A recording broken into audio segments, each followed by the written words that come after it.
Assalamualaikum warahmatullahi wabarakatuh.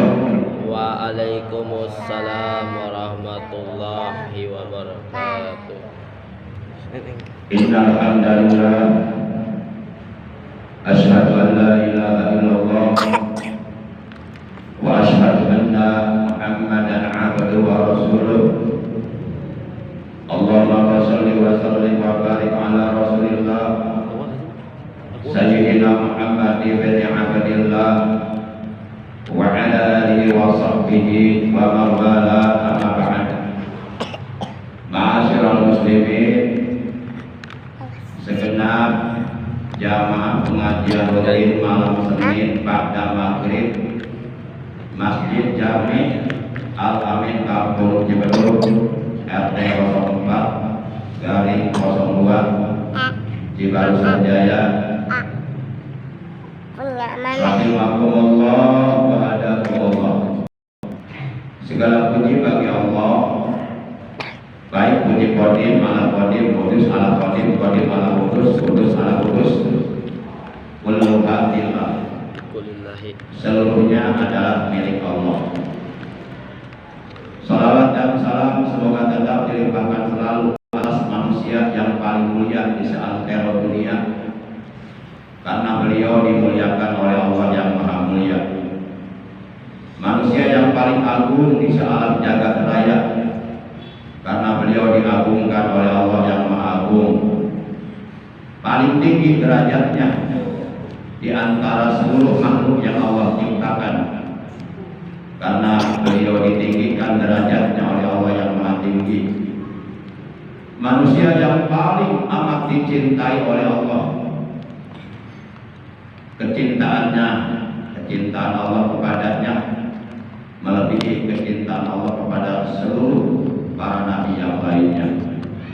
Yakni nabi kita tercinta yang menjadi Sayyidul Anbiya wal Mursalin wa khatamin nabiyyin, yang menjadi pemimpinnya, pemuluhnya seluruh para nabi dan para rasul, dan menjadi penutup para nabi dan para rasul yang diutus oleh Allah alam dunia. Tidak lain, tidak bukan, beliau adalah the is the biggest in the world. Beliau adalah manusia besar di alam dunia, yakni nabi kita tercinta, nabi agung, nabi besar Muhammad sallallahu alaihi wasallam, beserta seluruh keluarga beliau, para sahabat beliau, dan seluruh pengikut beliau, terutama pengikut beliau yang tetap istiqomah menjalankan perintah beliau dalam rangka mensiarkan, menghidupkan, mempertahankan ajaran Islam, yaitu dengan cara duduk di pengajian, dengan cara duduk di majelis ilmu. Kalau dulu para sahabat mereka mengorbankan nyawanya, mengorbankan harta bendanya untuk syiar Islam, untuk mempertahankan Islam. Dengan itu perang bersama Rasulullah dalam perang Badar, perang Uhud, dan perang-perang yang lainnya. Sekarang yuk kita korbankan waktu untuk mensiarkan agama Allah, untuk mempertahankan syiar agama Allah, untuk mempertahankan ajaran Islam dengan cara mengorbankan waktu duduk di pengajian. Kalaulah kita belum bisa mengorbankan nyawa untuk agama, ya paling tidak kalau kita ingin diaku umat Nabi, korbankan waktu untuk mensiarkan ajaran Islam. Para jamaah yang dimuliakan oleh Allah Subhanahu wa taala, kita jangan terlalu, kalau bahasa anak sekarang, jangan terlalu pede, jangan terlalu percaya diri. Pokoknya saya nanti di akhirat pasti masuk surga. Kan saya tiap hari melaksanakan sholat, bahkan nggak pernah ketinggalan berjamaah. Kan saya tiap hari, tiap malam tahajud. setiap hari saya sholat walaupun kecil, saya nanti di akhirat akan masuk surga. Para jamaah, betul kita setiap hari sholat, tapi belum ada jaminan dari Allah kalau sholat yang kita kerjakan tiap hari itu akan diterima oleh Allah. Belum ada jaminan, dan kita nggak akan pernah dikasih tahu apakah sholat yang kita kerjakan tiap hari itu nanti di hari kiamat oleh Allah akan diterima atau ditolak. Kita nggak akan dikasih tahu. Saya khawatirnya ditolak. Nah, kalau sholat kita ditolak ya udah gagal, semuanya jadi sia-sia. Tapi insya Allah dengan barokah kita sering duduk di pengajian, nanti kita masuk rombongan para ulama, rombongan orang-orang yang dicintai oleh Allah. Para ulama, orang-orang yang dicintai Allah itu sudah mendapatkan jaminan masuk surga. Bahkan nanti mereka di hari kiamat oleh Allah akan dipanggil. Kata Allah, manakah orang-orang yang ketika dulu hidup di alam dunia sering duduk berkumpul di pengajian? Masuklah kalian semuanya ke dalam sebuah kota yang aku ciptakan di bawah aras. Maka berdatanganlah orang-orang yang dulu ketika hidup di alam dunia istiqomah duduk di pengajian. Mereka berdatangan memasuki kota tersebut yang sangat indah. Kota itu luasnya lebih luas daripada 10 kali lipat luasnya alam dunia. Di dalam kota tersebut ada 1000 pohon yang diciptakan oleh Allah dari cahaya, dari mutiara, dari intan, dari jabarjat, dari yakut. Sangat indah. Begitu kita masuk ke dalam kota itu, ternyata di situ sudah berkumpul para nabi, para rasul, para ulama, para kiai, para asatidz yang istiqomah mensiarkan agama Allah. Maka pada hari itu mereka termasuk orang-orang beruntung. Sementara mereka yang dulu ketika hidup di alam dunia malas menghadiri pengajian, mereka masih sedang kepanasan di padang mahsyar, berdiri ribuan tahun lamanya, lapar, haus ribuan tahun lamanya, kelaparan, kehausan, kepanasan. Keringat mereka terus mengalir bercucuran sampai mereka tenggelam dengan air keringatnya sendiri. Tapi beruntunglah orang-orang yang istiqomah duduk di pengajian, mereka sudah berada di dalam kota tadi bersama para nabi. Ini yang saya sampaikan, itu ada hadisnya. Para jamaah yang dimuliakan oleh Allah Subhanahu wa taala. Maka betul apa yang disabdakan Nabi dalam hadis, asyadun nasi yaumal qiyamah rajulun amkanahu talabul ilmi fid dunya falam yaqluhu. Kata Rasulullah Shallallahu Alaihi Wasallam dalam hadis ini, manusia yang ketika hidup di alam dunia tidak pernah ada keinginan, tidak pernah ada kemauan, alias malas duduk di pengajian. Kata Nabi, orang yang seperti ini pasti di hari kiamat akan menyesal, akan sengsara, akan menderita, akan celaka. Kata Nabi, asadun nas asrota yaumal qiyamah, akan menyesal nanti di hari kiamat. Siapa? Rajulun aganahu talabul ilmi fid dunya falam yaqluhu. Seseorang yang ketika ada kesempatan di alam dunia duduk di majelis ilmu, duduk di pengajian rutin, tapi malas, bahkan gengsi, merasa pintar, gengsi.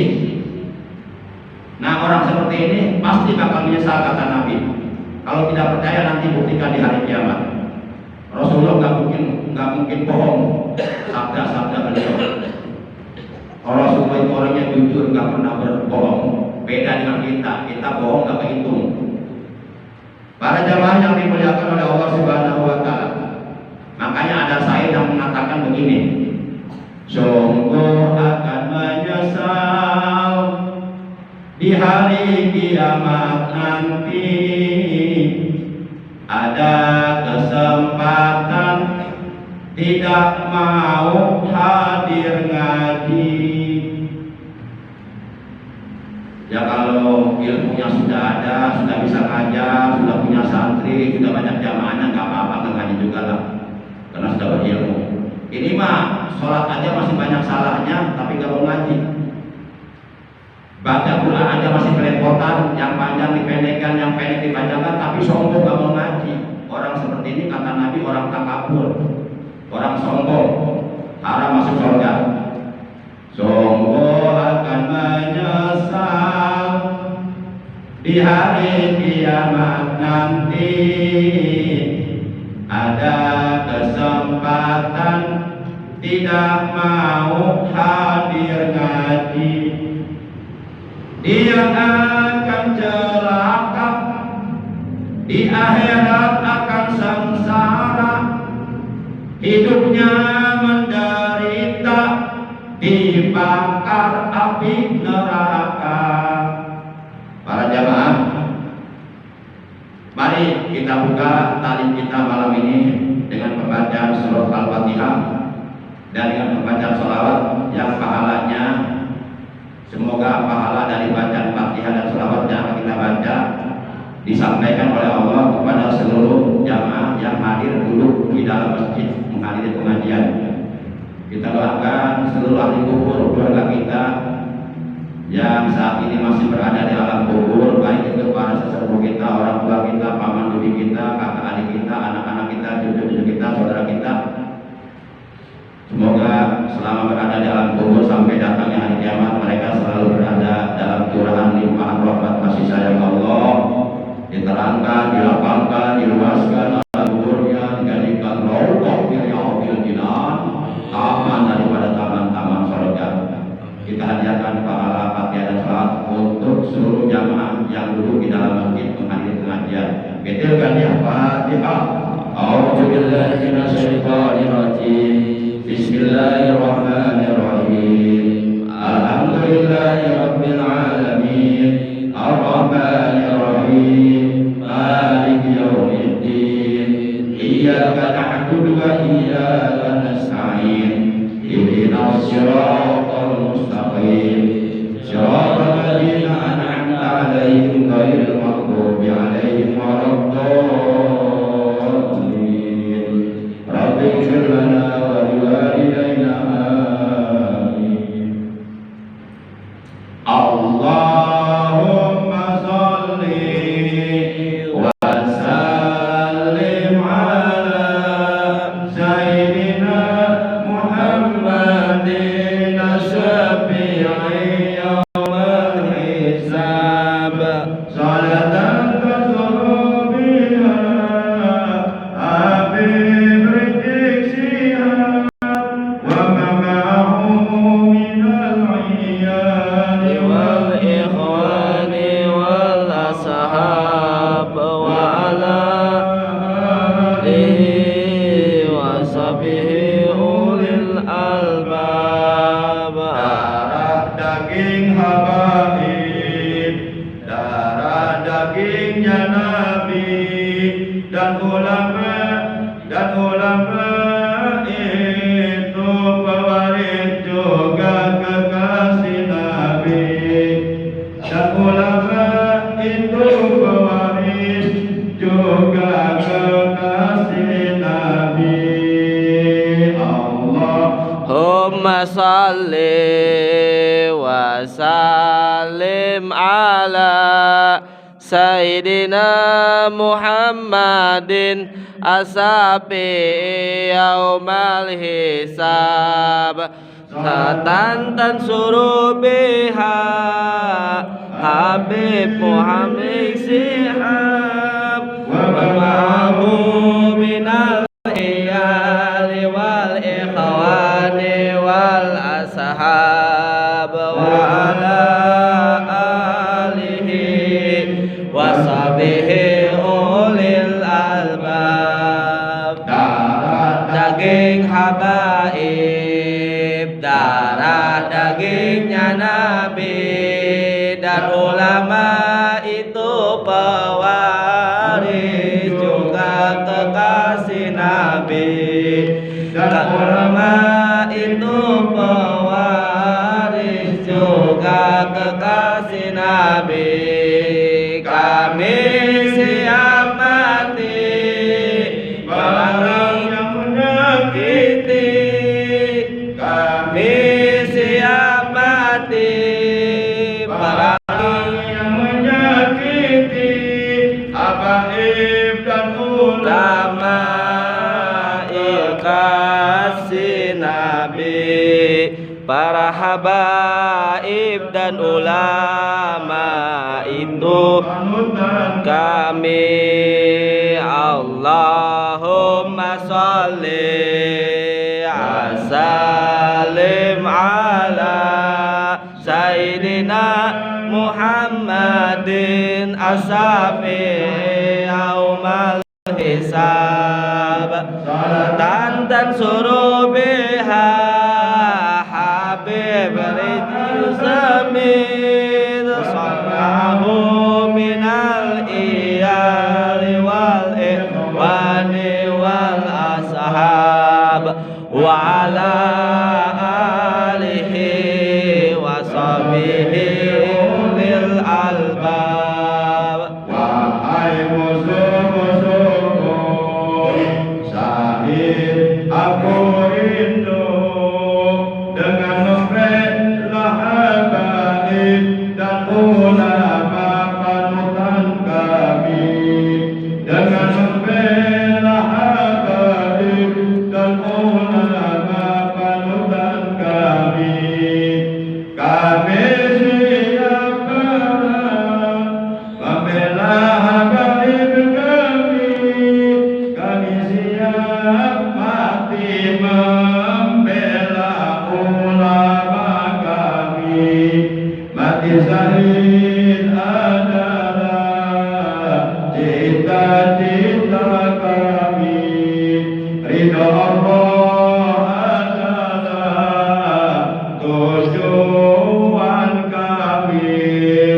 Allahumma sholli ala Sayyidina Muhammadin tibbil qulubi wa dawaiha wa afiyatil abdani wa sibaiha wa nuril absari wa diaiha wa ala alihi wa sahbihi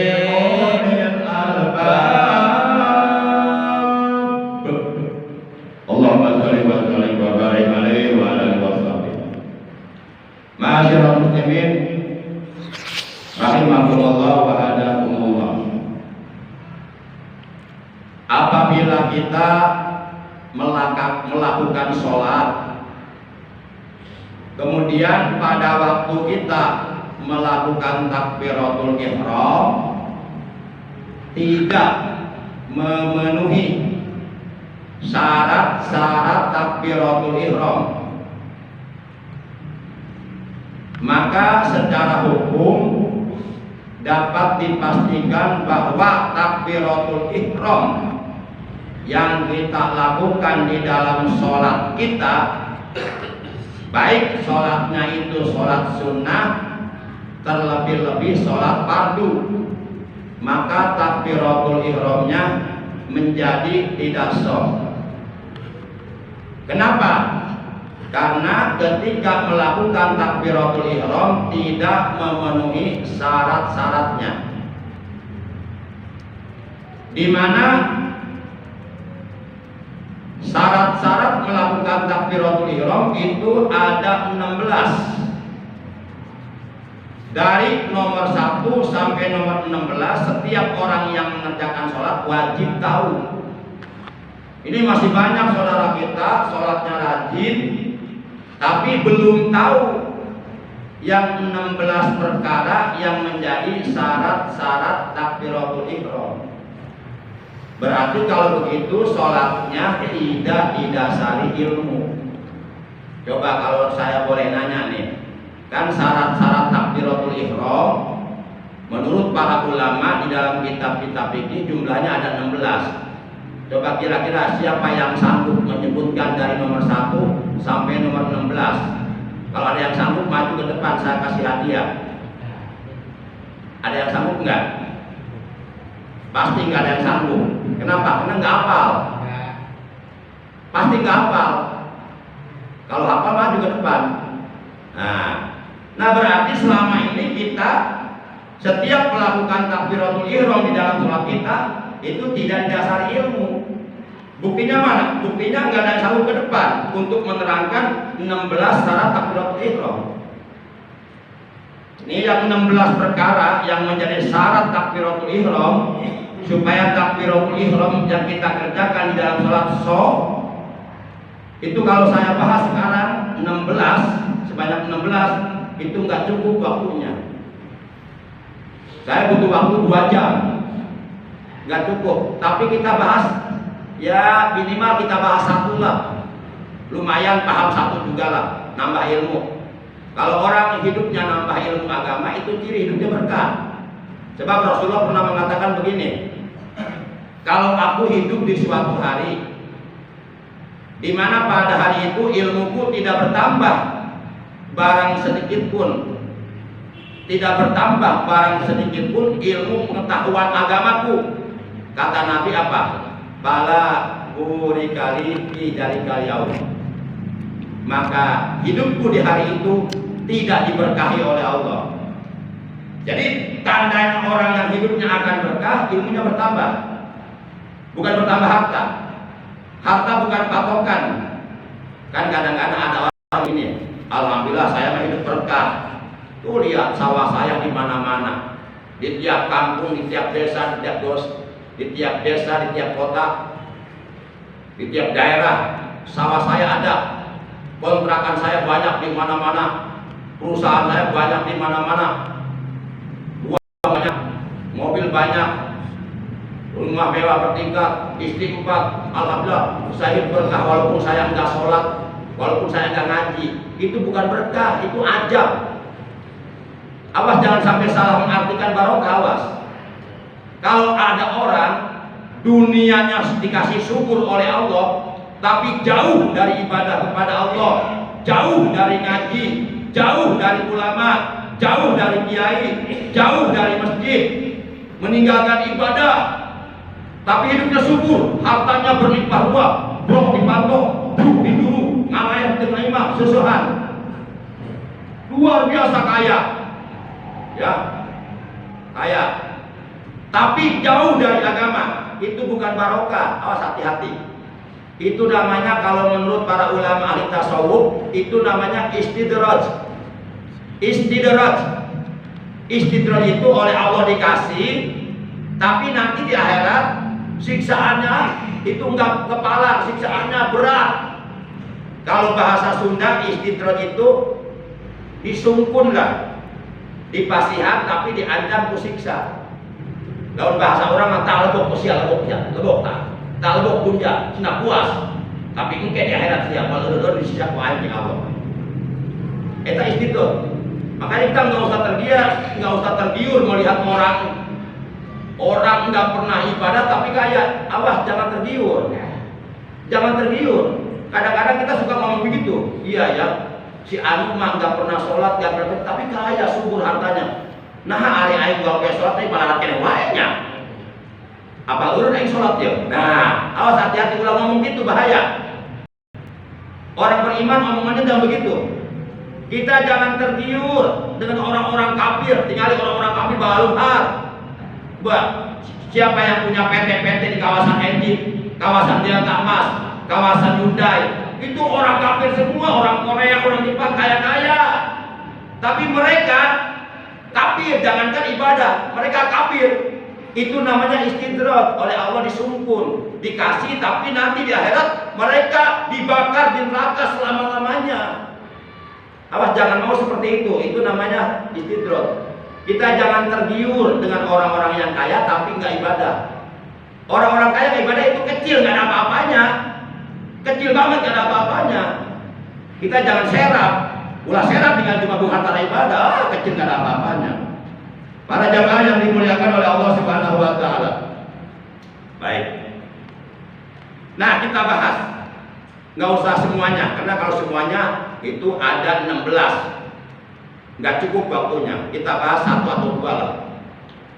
Jadi setiap orang yang mengerjakan sholat wajib mengetahui syarat-syarat takbiratul ihram. Di mana syarat-syarat takbiratul ihram ini jumlahnya ada 16. Apabila semuanya dipenuhi, dilaksanakan pada waktu melakukan takbiratul ihram, maka secara hukum takbiratul ihramnya jadi, takbiratul ihramnya sah. Kalau takbiratul ihramnya sah dan rukun sholat lainnya dikerjakan dengan sah dengan benar, maka yakin secara hukum sholatnya sah. Kalau sholatnya sah, yakin diterima oleh Allah. Lah bagaimana Allah akan menerima sholat kita kalau sholatnya aja nggak sah, sholatnya aja nggak benar, ditolak oleh Allah. Nah, sebaliknya kalau kita melakukan takbiratul ihram Allahu Akbar tapi tidak memenuhi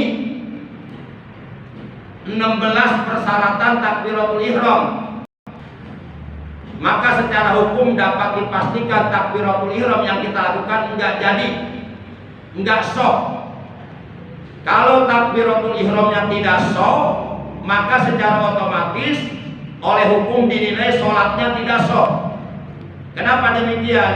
Karena takbiratul ihram ini termasuk salah satu dari rukun sholat yang jumlahnya 17. Rukun sholat ada 17, itu semuanya wajib dilaksanakan. Kalau salah satunya ditinggalkan, maka tidak sah sholatnya.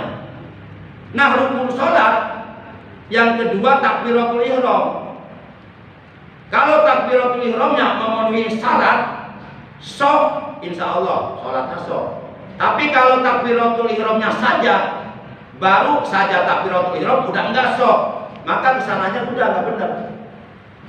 Kan sholat itu menurut para ulama ahli fikih dalam kitab Kifayatul Ahyar, juga diterangkan di dalam kitab Fathul Mu'in dan di dalam kitab fikih-fikih yang lainnya, sholat itu adalah aqwalun wa af'alun mahsusatun muftatahatun bitakbir muhtatamatun bitaslim. Sholat itu adalah bacaan-bacaan, perbuatan-perbuatan yang telah ditentukan oleh hukum agama berdasarkan Quran hadis, yang dibuka atau dimulai dengan takbiratul ihram Allahu Akbar dan ditutup dengan salam Assalamualaikum warahmatullah, Assalamualaikum warahmatullah. Itu sholat namanya. Nah, kalau baru melaksanakan takbiratul ihramnya saja udah enggak jadi, enggak sah karena enggak memenuhi syarat-syaratnya, maka kesananya udah enggak benar. Jadi sholat jangan dianggap enteng, jangan pede.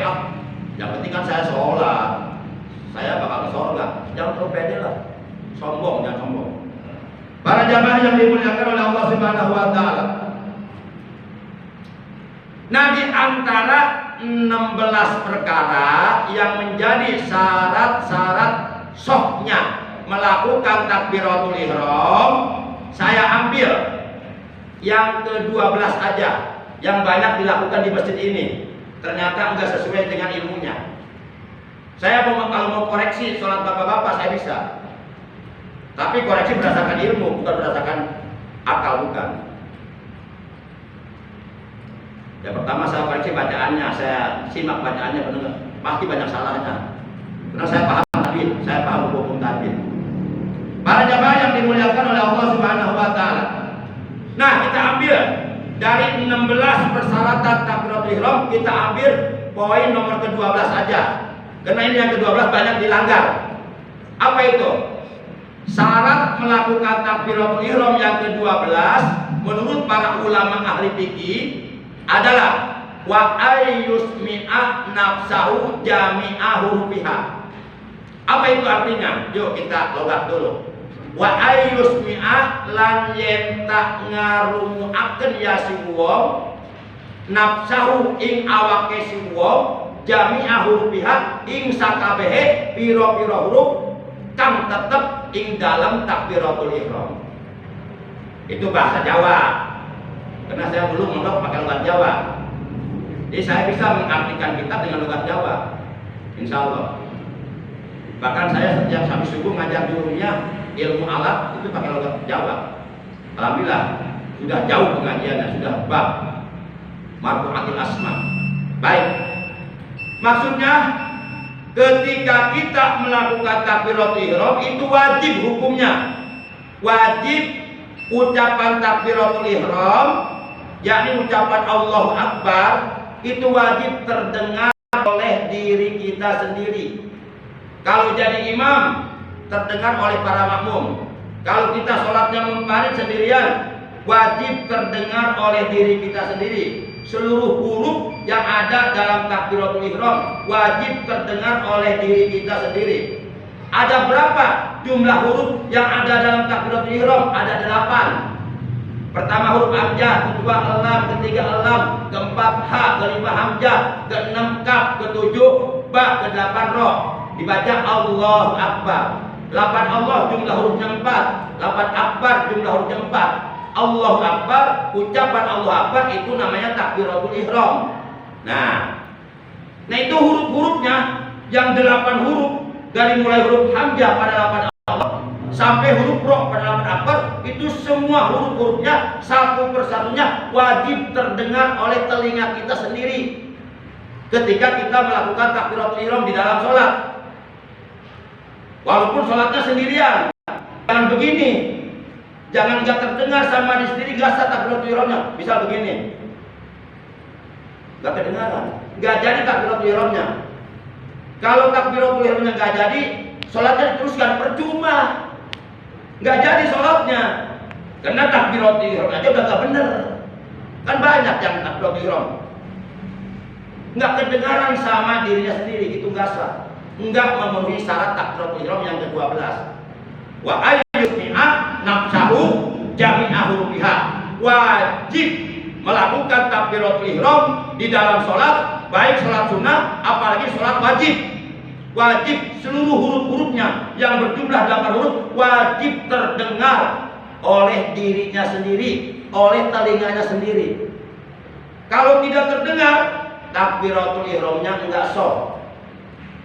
Kemudian sholatnya diteruskan, maka sholatnya juga menjadi tidak sah, karena takbiratul ihramnya enggak sah. Sebab takbiratul ihram rukun sholat yang kedua. Nah kalau sholatnya itu berarti orang tersebut hakikatnya menurut hukum belum sholat, walaupun sama kita kelihatan sudah ke masjid, tapi dilihat oleh ilmu belum sholat. Ini masih banyak saya lihat orang-orang sini badannya melakukan gerakan-gerakan sholat, lisannya melakukan bacaan-bacaan sholat, tapi saya lihat dengan ilmu saya mereka tidak sholat sebenarnya. Saya bukan sombong, boleh ada ilmu dengan saya tentang agama. Ayo siapa di sini yang mau adu argumentasi tentang agama dengan saya? Saya siap melayani 24 jam. Awas, hati-hati para jamaah. Ini ilmu agama jangan dianggap remeh. Sebab ilmu agama bersumber dari Allah. Orang yang menganggap remeh ilmu agama berarti secara langsung dia menganggap remeh kepada Allah. Maka orang yang meremehkan Allah, oleh Allah akan dihinakan hidupnya dunia dan akhirat. Nauzubillah min dzalik. Ciri-ciri orang yang memuliakan ilmu agama, mereka mau duduk di pengajian. Itu cirinya mereka memuliakan ilmu agama, mengagungkan ilmu Allah. Insya Allah oleh Allah hidupnya akan dimuliakan dunia dan akhirat. Yakin orang yang istiqomah duduk di pengajian, manakala ajal datang merenggut nyawanya, yakin meninggal dunia husnul khotimah, membawa iman, Islam, amal soleh, ihsan yang diterima Allah, dosa-dosanya bersih diampuni Allah. Karena hakikatnya ngaji itu sebenarnya kita lagi nyuci dosa. Jadi kalau kita duduk di pengajian, itu seluruh makhluk ada di langit, di bumi, bahkan ikan-ikan di lautan, mereka semuanya memohonkan ampun kepada Allah untuk orang-orang yang duduk di pengajian. Coba hitung, berapa miliar ikan-ikan yang ada di lautan. Kita nggak sanggup hitungnya. Dari mulai ikan terkecil sampai ikan lumba-lumba, ikan paus, banyak di lautan seluruh dunia. Oh, nggak hitung itu.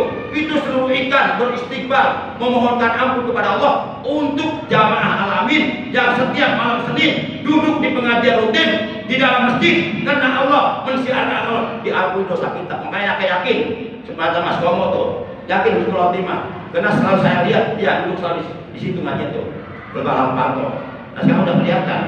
Kalau Mas Komo sering hadir, walaupun dia udah meninggal, itu hakikatnya ada. Pahala tetap ada ke dia, karena dia waktu hidup sering hadir. Jadi walaupun dia udah nggak ngaji, nggak hadir, kita udah meninggal, tapi tetap dia dapat pahala. Pahala ngaji tiap malam Senin. Kenapa? Karena ketika hidupnya juga suka ngaji. Andai kata dia masih hidup, mungkin malam ini ada. Nah itulah keuntungan ngaji, Pak.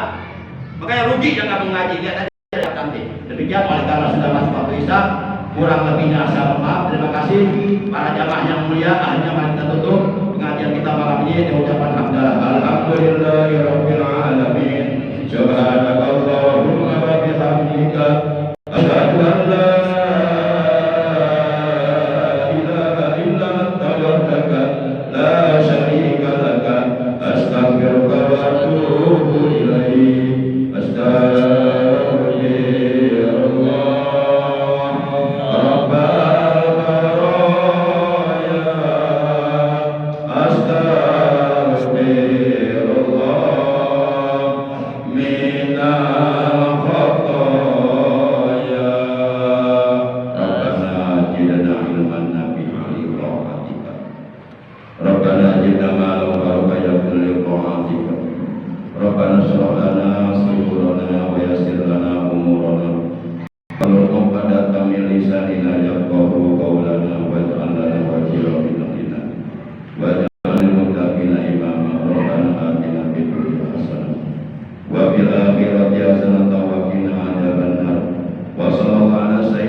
Terima kasih. Assalamualaikum warahmatullahi wabarakatuh.